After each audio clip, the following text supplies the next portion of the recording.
આગળ એક પ્રશ્ન છે કે એકાદશી કે 11 નું શું મહત્વ છે અને આખો દિવસ કરવાની એની કોઈ વિશેષ રીત છે કે અને એ ઉપવાસમાં આધ્યાત્મિક અથવા પુષ્ટિ માર્ગમાં પણ એનું શું મહત્વ છે આપ સમજાવવા વિનંતી કરશો. એટલે એકાદશી જેનો ઉપવાસ આપણે વ્રત કહીએ છીએ, એકાદશી વ્રત હિન્દુ ધર્મમાં જ એની મહત્તા ખૂબ શાસ્ત્રોએ ગાઈ છે. એકાદશી વ્રત મહાત્મ્યનું પુસ્તક આવે છે. દરેક એકાદશી, જેમ નિર્જલા એકાદશી આવી, દેવશયની આવી, તો એનું મહાત્મ્યનું વર્ણન આવે કે મહાભારતના પ્રસંગમાં કોઈ યુધિષ્ઠિર પ્રશ્ન કરે છે કે ત્યારે ભગવાન એને સમજાવે છે, કોઈ મુનિ સમજાવે. એમ દરેક એકાદશીનું પોતાનું વિશેષ મહાત્મ્ય છે કે આજના દિવસે આણે વ્રત કર્યું તો એને આ પુણ્ય પ્રાપ્ત થયું. તો એટલા માટે આપણે ત્યાં આ એકાદશીના મહાત્મ્યનું, કારણ કે દરેક એકાદશીનું જુદું છે, તેનો વિસ્તાર નથી કરતો, પણ આધ્યાત્મિક અર્થે આપણે કહીએ છીએ ઉપવાસ એટલે એટલે પ્રભુની પાસે વાસ કરવો. એકાદશી છે કારણ કે 11 ઇન્દ્રિયો આપણી અંદર છે અને આ એકાદશ ઇન્દ્રિયો પ્રભુની નિકટ વાસ કરે, પ્રભુમાં એનો નિરોધ થાય, એ ઉદ્દેશ્ય સાથે વૈષ્ણવો આ એકાદશી વ્રત કરતા હોય છે કે કમથી કમ આજના દિવસે અમારી સર્વ ઇન્દ્રિયો કેવલ ને કેવલ પ્રભુ પરત રહે. સર્વ ઇન્દ્રિયો, આ તો ભોજન નહીં કરવું તો મુખ પૂરતું છે, પણ જોવું નહીં, સાંભળવું નહીં, બોલવું નહીં, જવું નહીં, આ બધું જ એમાં સમાયેલું છે. 11 ઇન્દ્રિયો પ્રભુ તરફ રહે એના માટેનો આ એક દિવસ એ એકાદશી 11 આપણે એને કહીએ છીએ. અને એટલા માટે આપણે ત્યાં ઉપવાસ, કારણ કે આહારથી મન બને છે, અન્નથી મન બને છે, એટલે અન્નનો ત્યાગ કરીએ છીએ. અન્નના પુરાણોમાં એ દિવસે અન્નમાં કલયુગ માનવામાં આવ્યો છે. એવા અનેક પ્રકારના ઉલ્લેખો શાસ્ત્રોના બહુ વિસ્તાર વાળું છે, આ બધા ઉલ્લેખો મળે છે. એટલે એ દિવસે અન્નનો ત્યાગ કરીએ છીએ. એટલે વ્રત એટલે જયંતી વ્રત અને એકાદશી વ્રતની આજ્ઞા મહાપ્રભુજીની છે. અને મહાપ્રભુજી પોતે જગન્નાથપુરી પધાર્યા હતા અને હાથમાં કોઈ જયારે અન્ન મૂકી ગયા, સખડી પ્રસાદ આપી ગયા. આજે પણ જો જગન્નાથપુરી જાઓ તો દિવાલ ઉપર મહાપ્રભુજીની આંગળીઓના ચિહ્નો છે. કારણ કે એકાદશીનો દિવસ હતો, જગન્નાથજીનો સખડી પ્રસાદ કોઈ આપી ગયો ત્યારે પ્રસાદનો અનાદર કરાય અને એકાદશી અન્ન લેવાય નહીં. એટલે આખો દિવસ, આખી રાત મહાપ્રભુજી એમને હાથમાં સખડી લઈને ઠાડા રહ્યા અને બીજા દિવસે બારસ થાવી ત્યારે પારણા કરીને અન્ન ગ્રહણ કર્યું. અને એટલા માટે આપણે ત્યાં મહાપ્રભુજીની જે આજ્ઞા છે એકાદશી વ્રતની, જેથી આપણી એકાદશ ઇન્દ્રિયો પ્રભુ સન્મુખ થાય, પ્રભુ સમીપ રહે, એ ઉદ્દેશ્ય સાથે એકાદશી વ્રત થતો હોય છે. પણ એના અનેક હું તો કોઈ લૌકિક ઉપાય જુઓ ને તો કોઈ એક માણસ મહિને યા 15 દિવસે એકવાર ભૂખ્યો રહે ને તો અડધી દુનિયા ભૂખે છે. તો ક્યાંક કોઈને એકને અન્ન પહોંચાડી શકીએ આપણે. આવું વ્યવહારિક દ્રષ્ટિએ જોઈએ ને તો 15 દિવસે એક દિવસ જો આપણે ભૂખ્યા રહીએ તો કોઈ ભૂખ્યા સુધી અન્ન પહોંચી શકે એમ છે. તો એવા વ્યવહારિક જગતમાં પણ, અને સ્વયં આયુર્વેદ એમ કહે છે કે લંઘનમ શ્રેષ્ઠ ઔષધમ, સૌથી ઉત્તમ કોઈ દવા હોય તે ઉપવાસ, એમ આયુર્વેદ માને.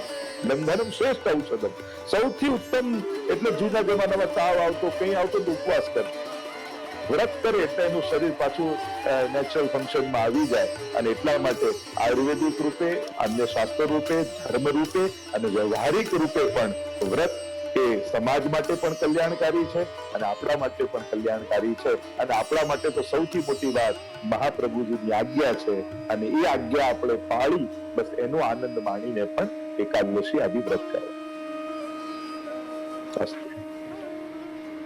વૈષ્ણવનો આ ક્વેશ્ચન છે, સક્રી ભોગની સેવા હોય પછી ઠાકોરજીને કોઈ દરરોજ ધરાવવાનું હોય, ભાત, દહીં ભાત, ખીચડી અને ઘી મીઠું ને કોળ ગણાય કે નહીં, એ આપ કૃપા કરી સમજાવો.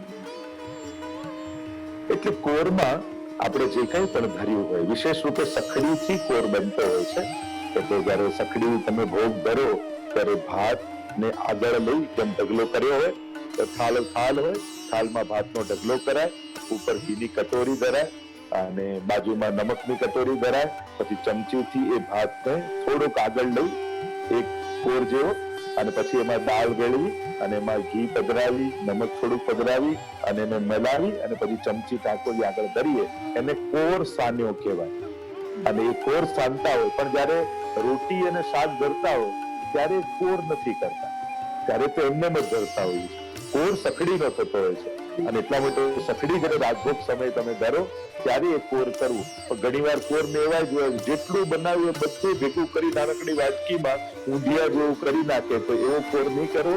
અને એવો કોર થતો નથી હોતો કે બધી જ વસ્તુ ભેગી કરાય. આ ખાલી ભાત અને દાળથી જ થતું હોય છે. ઘણી વાર એવું જોઈએ કે શાક બી એમાં પધરાઈ જાય, રોટલી થોડીને પધરાઈ છે, જે બનાવ્યું બધું ઢગલો કરી દેવો, એ કોર નથી. ખાલી ભાત અને દાળને સાની, યા કઢી, યા મગ ભાત, મૂંગ ભાત, દાળ ભાત, યા કઢી, સાંજે કઢી બને તો કઢી ભાત, એનાથી કોર કરીને ઠાકોરજીને ધરતા હોઈએ છે. આવા ભાવથી કોર આવતો હોય છે અને એની પણ ઘણી ઉત્તમ ભાવનાઓ છે. તો આ રીતે કોર સાંતા આ ક્વેશ્ચન છે કે પુષ્ટિ માર્ગમાં અમુક સમાના દર્શનમાં આરતી આવતી નથી, તો તેનું શું કારણ કે ભાવ છે? અને અમુક દર્શનમાં વેણુ ઠાકોરજી અંગીકાર કરતા નથી, તો તેનો શું ભાવ છે? એક સમજાવવા વિનંતી કરશે. આપણે ત્યાં જે સમય, જેમ અષ્ટયામ એટલે સવારે જાગવાથી લઈ પ્રભુને પોઢવા સુધીની દીવા, એટલે લૌકિક ભાષામાં કહું તો પ્રભુનું ડેલી રૂટીન. પ્રભુ જાગે અને છે પોઢે ત્યાં. હવે પ્રભુ વ્રજના રાજાએ છે અને ગોવાળ પણ છે. એટલે પ્રભુનું ડેલી રૂટીન જુઓ ને તમે, તો ગોવાળિયા તરીકેનું ડેલી રૂટીન છે. ગોવાળની લાઈફસ્ટાઈલ કેવી હોય? એ સવારે જાગે, જેમ આખો ક્રમ એનો, જેમ જયારે વેણુજી આવતી હોય એટલે કે વેણુજી સ્વામીજી, અત્યારે બધાનો વિસ્તાર નથી કે સંક્ષિપ્તમાં સમજાવું તો વેણુ ધરવાની વાત કરી છે. અને ઠાકોરજીની જે કહ્યું કે આરતી ક્યારે આવે, તો આ બંનેની વાત. આપણે ત્યાં આરતી ત્યારે કરીએ છીએ જયારે વ્રજભક્તો ઠાકોરજીના દર્શન કરવા આવે. અને વ્રજભક્તો માટે જયારે દર્શન ખુલે ત્યારે યશોદાજીને એમ થાય કે આ કેટલા લોકો દર્શન કરવા આવ્યા, મારા ઠાકોરજીને કોઈની નજર નહીં લાગી ગઈ હોય ને, તો લાવ ઠાકોરજીની નજર ઉતારી દઉં. તો આ નજર લાગી જવાના બીકથી અને યશોદાજી નજર ઉતારે તો આપણે ત્યાં આરતીનો એક ભાવ નજર ઉતારવાનો ભાવ છે. બે ભાવથી આરતી થાય છે પુષ્ટિ માર્ગ, એક નજર ઉતારવાના ભાવથી. અને એટલા માટે પુષ્ટિ માર્ગમાં આપણે આરતી લેતા નથી.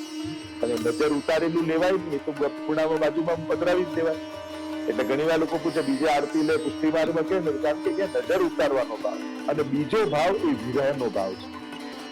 જેમ સંધ્યા આરતીનો સમય થાય કે આવો મેરે ગોવિંદ ગોકુલ કે ચંદા, અહીંયા યશોદાજી, નંદ બાબા, ગોપીજનોને વિરહ થાય છે કે પ્રભુ સવારથી વ્રજમાં પધાર્યા, પાછા ક્યારે પધારશે? તો એ વિરહની આરતી. અને અહીંયા રાજભોગના દ્વાર ખુલે કે મંગળાના દ્વાર ખુલે ત્યારે આખો ચોક નંદાલયનો વ્રજભક્તો દર્શન કરવા આવ્યા હોય ને એનાથી ભરાયો હોય. અને ત્યારે યશોદાજીને ડર લાગે કોઈની નજર મારા લાલનને ન લાગી જાય, એટલે નજર ઉતારવાના ભાવથી આરતી કરે.